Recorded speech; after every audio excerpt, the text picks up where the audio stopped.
Madame la ministre, messieurs les ministres, monsieur le président de l'Assemblée nationale, monsieur le président de la commission des lois, madame la présidente de la commission de la défense, messieurs les rapporteurs, mesdames, messieurs les députés, 3 mois après les attaques terroristes de janvier, notre pays a connu la semaine dernière une nouvelle agression d'un autre ordre. Elle n'a pas tué, mais elle voulait nous nuire. Je parle bien sûr du piratage et de la prise de contrôle pendant plusieurs heures d'une chaîne de télévision, TV5 Monde. C'est un symbole de la France et de la francophonie qui a été touché. Déjà, il y a quelques semaines, une tentative avortée avait ciblé un grand quotidien. Liberté d'information, d'expression, d'opinion, donc la démocratie, ont été de nouveau visées comme elles le sont partout dans le monde, au Danemark, en Tunisie, au Kenya, au Proche et au Moyen-Orient. C'est une menace globale à laquelle nous devons faire face. Si l'enquête est toujours en cours concernant TV5 Monde, l'acte a été revendiqué par un mouvement terroriste. C'est un fait. Les attaquants étaient présents dans le système d'administration du réseau depuis plusieurs semaines. Et cette agression est emblématique d'une nouvelle forme de menace, les cybermenaces. Si la société numérique est porteuse de nombreuses promesses, elle présente aussi, vous le savez, des vulnérabilités inédites. C'est aussi à ce titre que votre Assemblée va débattre du projet de loi relatif au service public du renseignement.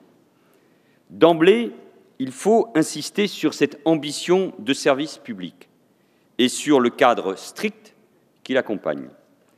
Car dans une démocratie, le renseignement est une activité exclusivement tournée vers la protection des citoyens et de leur liberté et vers la protection des institutions qui assurent le bien-être collectif.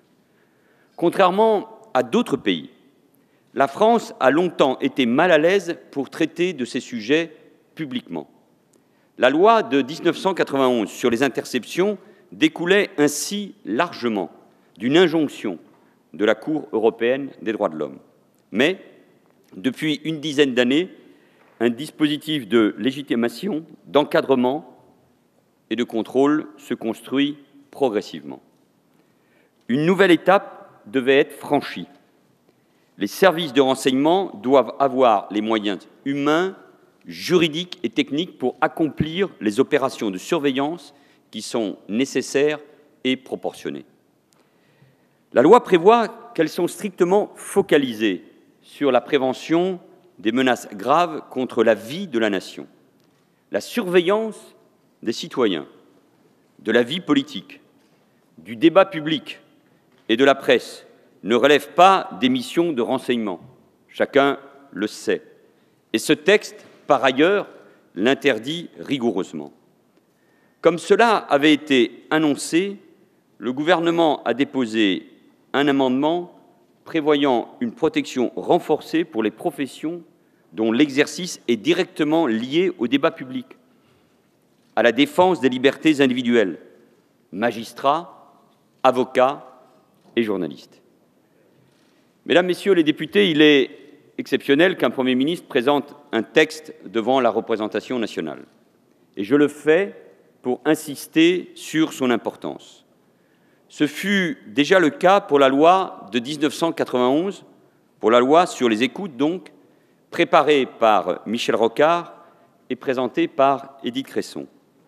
Déjà à l'époque, les débats étaient vifs et l'action des services entourés, selon les termes du Premier ministre, d'un halo de mystère, de soupçons, voire de fantasmes. Pourtant, cette loi protectrice a atteint son but. Qui sait qu'aujourd'hui, et je crois qu'il faut donner ces chiffres, dans notre pays de 66 millions d'habitants, le nombre d'écoutes administratives simultanées est limité à 2700. La réalité est donc très loin des caricatures que l'on peut entendre. Mais cette loi de 1991 est née avant la téléphonie mobile, en tout cas balbutiante, et Internet. Elle n'est plus adaptée aux enjeux de la société numérique. Elle n'encadre les activités de renseignement que de manière très incomplète. Il est grand temps de doter la France d'un cadre normatif similaire à celui existant dans la plupart des démocraties occidentales, dans le respect de nos spécificités juridiques et de nos valeurs républicaines. J'avais indiqué le 13 janvier, ici même, les principes qui guideraient notre action, des moyens et des mesures exceptionnelles pour répondre aux graves enjeux de sécurité de notre époque, mais pas de mesures d'exception. Mon gouvernement les a scrupuleusement respectés et présente un texte efficace pour nos services et protecteur de nos libertés. Nous n'esquiverons pas le débat, mais les critiques ou les postures qui évoquent un Patriot Act à la française ou des relents de police politique sont strictement mensongères et irresponsables, surtout dans le contexte de menaces que nous connaissons. Une loi dangereuse. Mais comment peut-on affirmer une telle contre-vérité? Je rappelle déjà, et Bernard Cazeneuve s'en souvient, qu'un certain nombre d'éditoriaux, lors de la présentation de la seconde loi antiterroriste, présentée par le ministre de l'Intérieur, évoquaient déjà des dispositifs dangereux. Chacun le sait, il n'en est rien. Mesdames et messieurs les députés, le premier débat que nous aurons concerne la délimitation des missions des services de renseignement. Et ce débat est pleinement légitime. La définition des finalités des opérations de surveillance doit être ajustée aux menaces et à leur gravité. Seules certaines menaces d'une gravité particulière justifient qu'on implique les services de renseignement. La menace terroriste, ai-je besoin de le rappeler, est aujourd'hui le défi le plus redoutable, un défi auquel nous devrons faire face pendant longtemps, très longtemps. Chacun doit en prendre conscience. Il ne s'agit pas de faire peur, mais d'être lucide et de le dire aussi clairement à nos compatriotes. Désormais, plus de 1550 Français ou résidents sont recensés pour leur implication dans les filières terroristes en Syrie et en Irak. C'est un quasi-triplement depuis le 1er janvier 2014. Vous connaissez ces chiffres, nous les rappelons souvent avec Bernard Cazeneuve. La présence de 800 d'entre eux a été attestée sur zone. 434 y sont actuellement et 96, ce chiffre doit être rappelé, il est en hausse permanente, ont été tués. Ce phénomène concerne l'ensemble des pays européens, pas seulement, mais restons sur l'Europe. La commissaire européenne à la justice, ce matin même, la commissaire Vera Jourova, évalue à 5 000 à 6 000 le nombre d'Européens présents en Syrie et craint, comme nous, que le nombre de combattants étrangers n'atteigne le seuil de 10 000 individus d'ici à la fin de l'année. Je ne parle que des seuls Européens. Mais un phénomène nouveau doit retenir particulièrement notre attention pour son risque de réplique en France. Et je donne ces éléments sans doute pour la première fois. Les services de renseignement ont établi que 7 de ces individus, je parle de Français ou de résidents en France, sont morts en action suicide en Syrie ou en Irak. Le plus jeune n'avait pas 20 ans. Parmi eux, 6 étaient des nouveaux convertis. S'agit-il d'une volonté délibérée de Daesh de sacrifier en priorité ces profils? S'agit-il pour les candidats au suicide de faire preuve de zèle idéologique pour attester leur engagement, leur conversion? Cela illustre en tout cas les redoutables capacités d'endoctrinement de Daesh et la menace à laquelle nous devons faire face.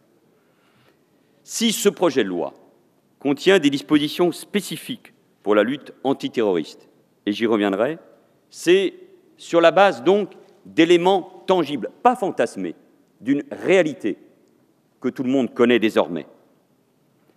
Mais l'acuité de la menace terroriste ne doit pas masquer les autres risques. Les services de renseignement doivent protéger la souveraineté nationale contre les tentatives d'ingérence et d'espionnage. De plus en plus, l'espionnage à notre encontre a pour objectif la prédation d'actifs scientifiques, industriels et économiques. Et lorsque nos entreprises les plus innovantes, grandes entreprises comme PME, comme start-up, voient leurs efforts de recherche et de développement pillés, ce sont des milliers d'emplois qui disparaissent.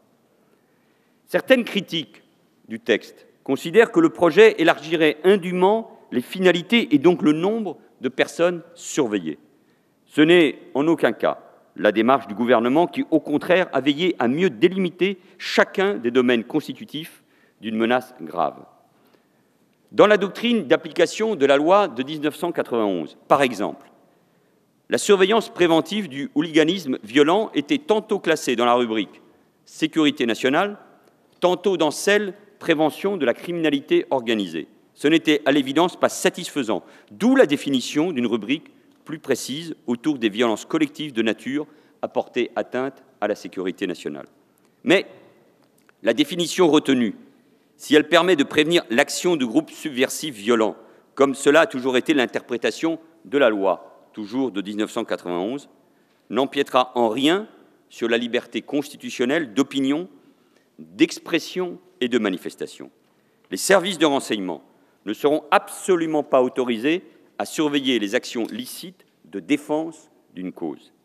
Par ailleurs, les responsables d'un pays membre du Conseil de sécurité de l'ONU, qui participe régulièrement avec son armée aux opérations internationales de sécurité collective, doivent disposer, ces responsables, des éclairages de politique étrangère nécessaires à l'exercice de leurs responsabilités. La volonté de promouvoir l'action diplomatique par rapport à l'action militaire justifie de ne pas réduire les capacités de renseignement au seul renseignement militaire ou à la lutte internationale contre la prolifération des armes de destruction massive. Les moyens de surveillance régaliens que les services ont besoin d'employer pour anticiper, détecter et prévenir les menaces contre la sécurité des Français, les libertés publiques et les institutions démocratiques seront donc strictement délimités. Je me réjouis que le travail d'amendement réalisé en commission ait déjà permis une convergence de vues avec le gouvernement sur la question des finalités, dont j'espère qu'elle sera partagée par tous les membres de cette Assemblée. Et je souhaite le redire à l'occasion du débat parlementaire d'une manière très solennelle. Si cette loi tient compte du contexte le plus récent, elle n'est en rien une réponse préparée dans l'urgence. Elle a été mûrement réfléchie, aussi bien au sein du gouvernement qu'à l'occasion des travaux de la mission d'information menée au sein de votre Assemblée en 2012 et 2013 sous la conduite de Jean-Jacques Urvoas et de Patrice Verchères. La décision de légiférer avait été prise en Conseil de défense par le Président de la République dès juillet 2014.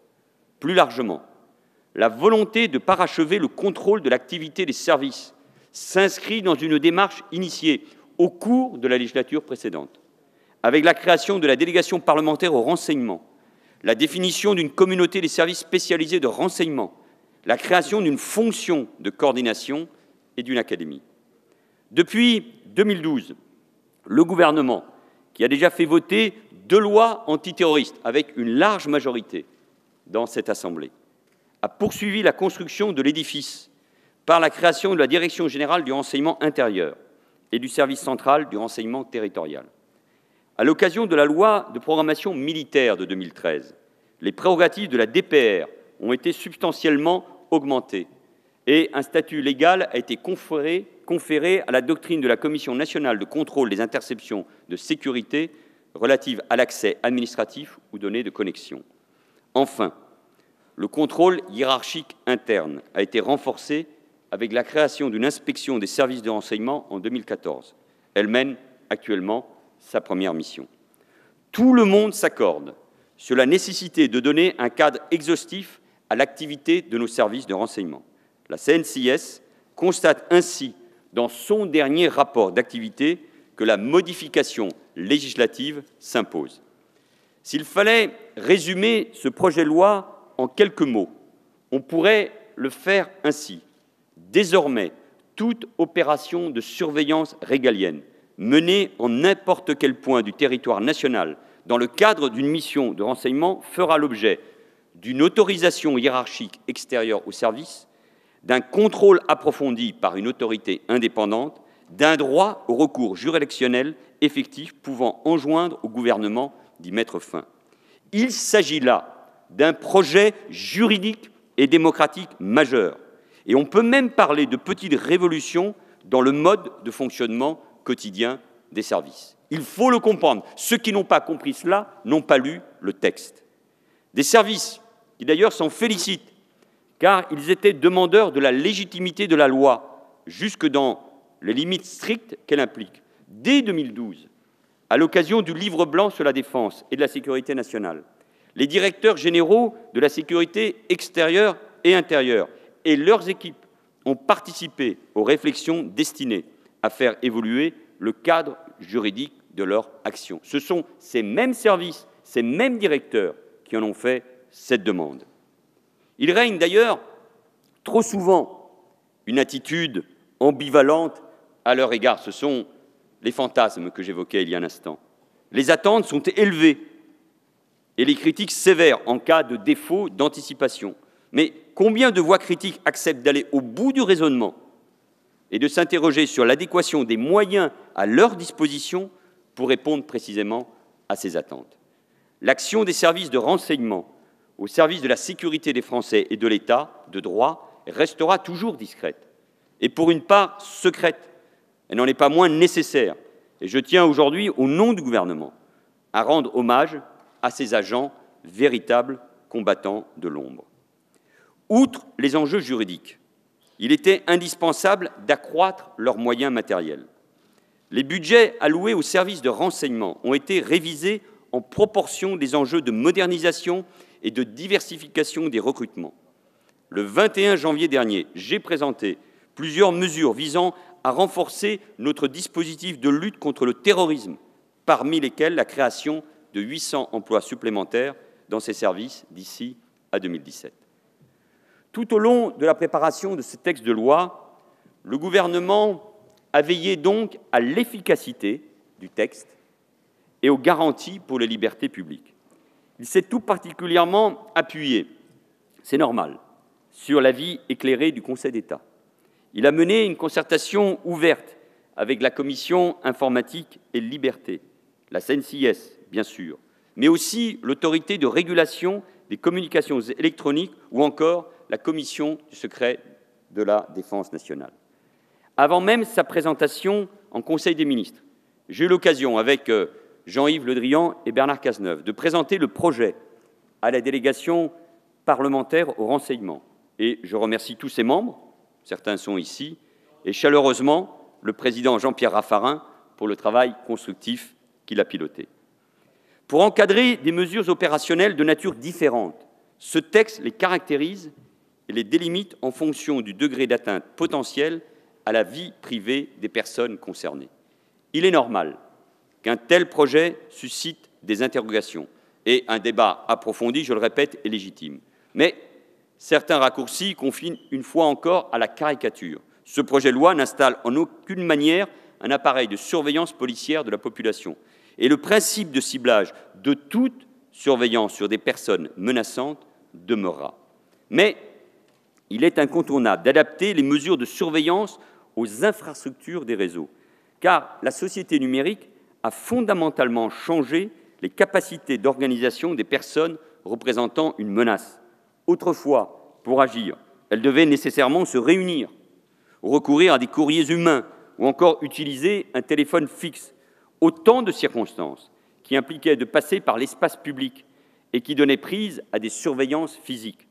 Ces déplacements n'ont pas disparu, mais désormais, n'importe qui peut, depuis son domicile, communiquer et planifier des actions avec d'autres personnes en tout point du globe. Il dispose d'une multitude de moyens de dissimulation ainsi que d'outils de cryptologie sophistiqués. Cela change considérablement la donne. Lorsque les échanges sont dissimulés ou ne sont pas décryptables, il faut pouvoir contourner l'obstacle, soit par le recours à certaines techniques d'intrusion informatique, soit par le recours à la sonorisation de lieux privés, soit par la géolocalisation en temps réel des personnes. Ce n'est pas propre à la France. Ces techniques sont employées dans tous les services de renseignement étrangers comparables des États démocratiques. pour protéger efficacement les Français. Ils nous le demandent. Les libertés publiques et les institutions, on ne peut faire abstraction de ces évolutions et geler les méthodes des services de renseignement à celles des années 80. Le texte détaille bien davantage qu'en 1991 les procédures. C'est d'abord le cas au niveau de l'autorisation, avec désormais l'inscription dans la loi du principe de l'avis préalable de l'autorité de contrôle. Mais cela vaut aussi en aval du recueil des données. Les conditions d'exploitation, de transcription, d'extraction et de conservation de ces données sont particulièrement renforcées. Ces développements techniques ne doivent pas occulter le principe transversal de la proportionnalité énoncé dès l'article 1er du texte de loi. Certes, la loi doit être suffisamment générale pour traiter de l'ensemble des menaces des années à venir, mais ce principe garantit que pour chaque opération, il y aura vérification du caractère adéquat du recours à une mesure de surveillance déterminée dans sa nature comme dans ses modalités. Il sera tenu compte de la gravité de la menace, voire du comportement de la personne ciblée. Le recours aux techniques les plus lourdes, telles que l'intrusion informatique ou domiciliaire, sera exceptionnel et ne pourra intervenir que si les autres techniques sont inopérantes. Le gouvernement a d'ailleurs prévu des règles plus strictes pour leur emploi, telles qu'une durée d'autorisation plus courte. Par ailleurs, le texte de loi prévoit des conditions de traçabilité et de suivi centralisé des mesures de surveillance qui permettront au contrôle de jouer pleinement à un triple niveau. Et c'est important de le rappeler. Avant l'exécution de la mesure, pendant l'exécution de la mesure et après, pour vérifier que les règles d'exploitation et de conservation sont respectées. Ce principe, qui entraîne une dissociation entre l'analyste spécialiste du dossier et l'exploitant des surveillances, est doublement coûteux en ressources humaines et parfois en risque de déperdition d'informations. Mais l'existence d'un contrôle strict est à ce prix. Ce principe est donc préservé pour les interceptions et l'accès aux données de connexion. Toutefois, si ces éléments sont centralisables, il n'en va pas de même pour les mesures de surveillance directement réalisées sur le terrain par des équipes opérationnelles. Poser une balise ou réaliser une géolocalisation à l'occasion d'une filature ne peuvent s'exercer depuis le GIC. Le gouvernement est donc nécessairement conduit à aménager ce principe de centralisation.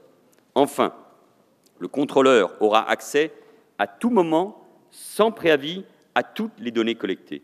Toutefois, il faut prendre garde à la vulnérabilité très forte que constituerait la centralisation du produit de l'ensemble du renseignement collecté en un point unique, y compris vis-à-vis de services étrangers. L'excellent climat de coopération, mesdames et messieurs les députés, lors de l'examen du texte dans les deux commissions saisies au fond et pour avis, doit être souligné. Ce dialogue a permis d'enrichir le texte de l'approche du Parlement sur de nombreux points. Des éléments importants relatifs au contrôle ont été clarifiés ou renforcés. Un travail préparatoire à la séance très approfondi a été mené. Et je tiens à en remercier publiquement le président Jean-Jacques Urvoas, mais aussi les ministres Bernard Cazeneuve, Jean-Yves Le Drian et Christiane Taubira. Leur sens du dialogue, à tous, de l'écoute et du compromis, ont permis de formuler des amendements pertinents. Ainsi, le gouvernement se montrera ouvert à de nouveaux amendements sur plusieurs points clés, comme les durées de conservation. Le gouvernement se ralliera à la durée maximale de 90 jours pour les données autres que les interceptions ou les données de connexion. En matière de renseignement pénitentiaire, le gouvernement est conscient, nous l'avons tous dit, les rapports l'attestent, que la prison est un lieu où la radicalisation et l'enracinement de la délinquance organisée justifient une surveillance renforcée. Des initiatives novatrices ont été prises ces derniers mois par la garde des Sceaux. Comme le Parlement, nous sommes déterminés à aller plus loin et avancer, ce qui justifie la montée en charge de l'état-major de sécurité pénitentiaire. Sur proposition de la garde des Sceaux, le plan de renforcement annoncé en janvier prévoit des moyens humains et matériels significativement renforcés. La participation de l'administration pénitentiaire au dispositif de renseignement est actée, à commencer par sa présence au sein de l'unité de coordination de la lutte antiterroriste. Nous prendrons en compte les avancées proposées qui doivent cependant être conciliées avec deux impératifs. Ne pas priver les services spécialisés, je pense à la DGSI ou à la police judiciaire, de pouvoir continuer à mener directement les surveillances qu'elles estiment nécessaires. Deuxième impératif, préserver la sécurité des agents pénitentiaires dans l'exercice de leur mission quotidienne. Enfin, et si je ne le disais pas, je manquerais à mes devoirs, je veux saluer l'attitude constructive de l'opposition qui a annoncé son soutien au texte dès sa présentation, peut-être même légèrement avant, et plusieurs de ces amendements ont déjà été pris en considération.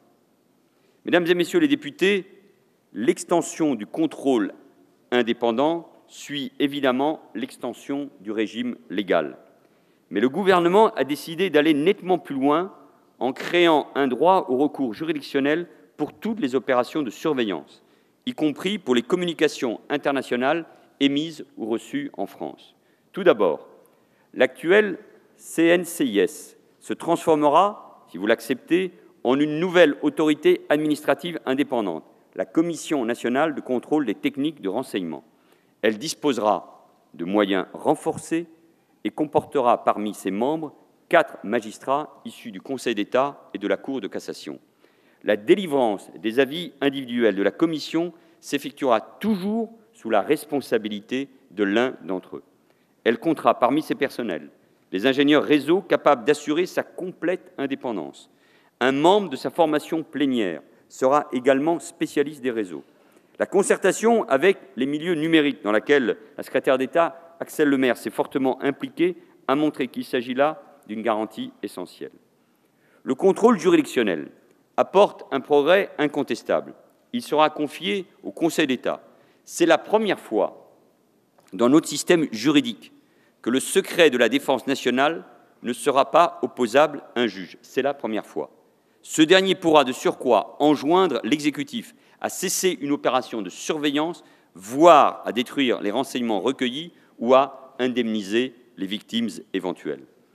Dans la mesure où les personnes surveillées ne sont pas informées des surveillances dont elles font l'objet, la CNCTR pourra librement saisir la juridiction et produire durant l'instance pour en quelque sorte défendre directement les intérêts des citoyens. Par ailleurs, cette procédure pourra être activée par le juge pénal s'il le souhaite. Cette loi, et je veux l'affirmer ici devant vous, donnera à nos compatriotes des garanties concrètes qu'ils n'ont jamais eues jusqu'à présent dans le domaine du renseignement. Ce projet prévoit en effet de nombreux garde-fous. Et je voudrais insister sur certaines dispositions qui nourrissent un débat particulier pour dissiper les inquiétudes, les malentendus disproportionnés ou, tout simplement, les faux procès. D'abord, sur l'amélioration de notre capacité à détecter les activités des djihadistes sur les réseaux numériques. J'ai parlé tout à l'heure du niveau de menace. Et il faut savoir que parmi les 800 personnes détectées en Syrie ou en Irak, seule la moitié était connue avant leur départ. La moitié. Et faute d'éléments tangibles, les possibilités de judiciariser ces dossiers restent très insuffisantes. Une surveillance physique peut mobiliser 20 agents. Les besoins pour surveiller les 3000 personnes engagées de près ou de loin dans la mouvance terroriste ou sur Internet excèdent donc de très loin les capacités de nos services. Alors, nous devons innover dans les méthodes, sans bien sûr renoncer à l'analyse humaine ou aux missions du terrain, d'où les moyens supplémentaires que j'ai annoncés il y a quelques semaines. Les djihadistes ont parfaitement intégré la révolution numérique. Ils en utilisent toutes les ressources et les services de renseignement doivent pouvoir faire face. C'est la raison d'être de l'expérimentation de la détection par algorithme, lorsque et uniquement lorsque des comportements numériques spécifiques aux réseaux terroristes sont détectables. Certains acteurs du numérique, et notamment des entrepreneurs soucieux de conserver la confiance de leurs clients, expriment leur inquiétude face à cette disposition nouvelle. Je veux les rassurer, d'ailleurs, la discussion, enfin en tout cas avec ceux qui sont de bonne foi, s'est engagée. Déjà, le travail en commission a permis de resserrer fortement l'encadrement de cette mesure. Le gouvernement entend garantir que la surveillance sera ciblée strictement sur les comportements menaçants. Les données tierces ne seront pas accessibles ou exploitables par les services. L'autorité indépendante de contrôle interviendra à toutes les étapes de la mise en œuvre de ce dispositif. Contrairement à de nombreux acteurs privés, le gouvernement s'interdit absolument toute possibilité de filtrage des contenus. Cela n'a rien à voir avec les pratiques révélées par Edward Snowden. Afin de renforcer encore les garanties, le gouvernement déposera un amendement prévoyant que ce dispositif sera temporaire pour une durée de 3 ans. Cela permettra de soumettre son prolongement à la décision expresse du Parlement sur la base d'une évaluation détaillée des conditions de sa mise en œuvre. S'agissant, c'est un autre débat, des capteurs de proximité, il n'y aura pas davantage d'aspiration massive de données.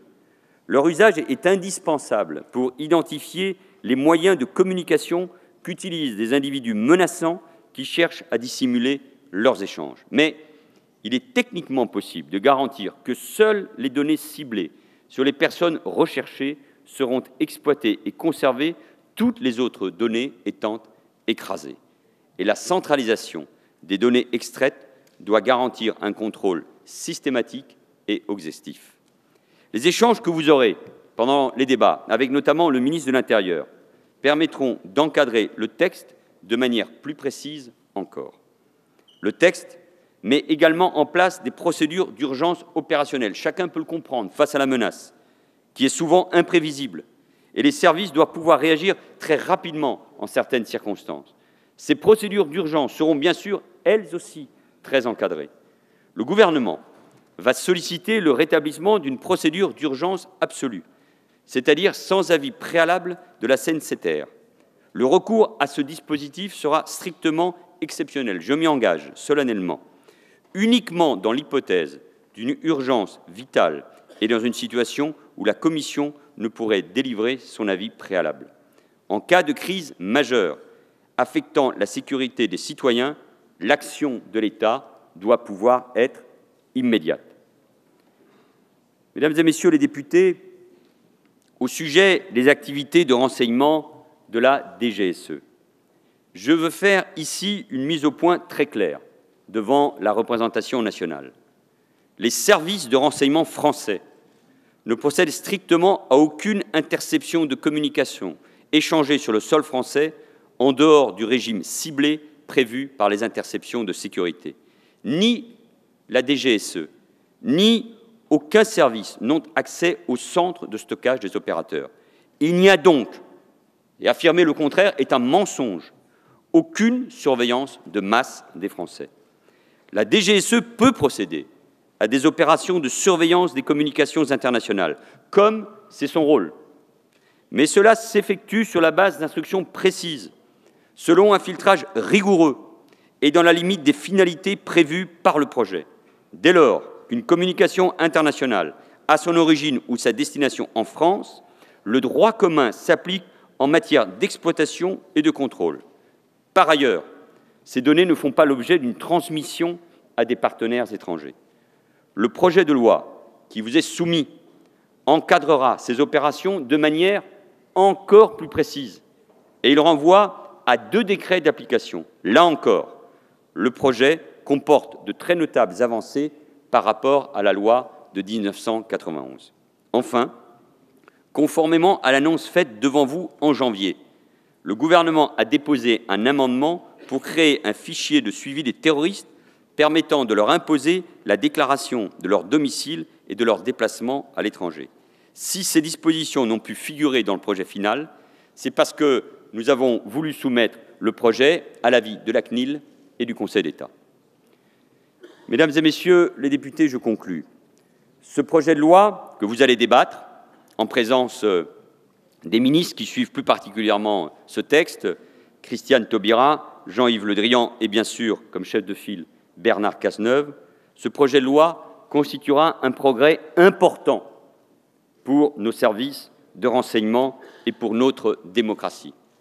Alors que nous nous dotons d'un texte de loi qui encadre les services de renseignement à leur demande, alors que nous n'avions pas ce type de cadre juridique pour notre action, il est toujours étonnant de voir un certain nombre de critiques venir, parfois d'ailleurs un peu tard, contester non pas la légitimité de ce texte, mais son caractère éventuellement liberticide. Tout cela ne sont des fantasmes. Et la discussion, j'ai essayé de le faire devant vous, met à mal, me semble-t-il, ces fantasmes et ces critiques excessives et absurdes. Ce texte de loi est le fruit d'une longue concertation, menée notamment, et à ceux qui veulent revitaliser le rôle du Parlement, je leur demande de lire les extraits des débats, des discussions, qui ont lieu d'ailleurs depuis des mois, sinon des années, au Parlement. Longue concertation, donc, menée notamment ici à l'Assemblée, avec la délégation parlementaire au renseignement, avec les présidentes Urvoise et Adam. Et cette concertation a été, me semble-t-il, à la hauteur des enjeux de ce texte. Je souhaite, vous pouvez le comprendre, qu'il recueille au Parlement le soutien le plus large possible et qu'il soit adopté le plus rapidement possible. Et je remercie tous les groupes politiques pour le caractère constructif des débats. Car sur les questions de souveraineté, nous devons nous rassembler au-delà des clivages partisans.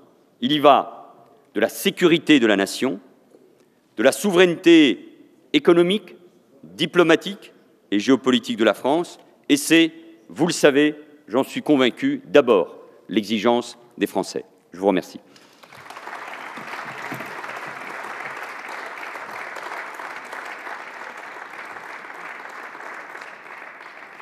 Merci, Monsieur le Premier ministre.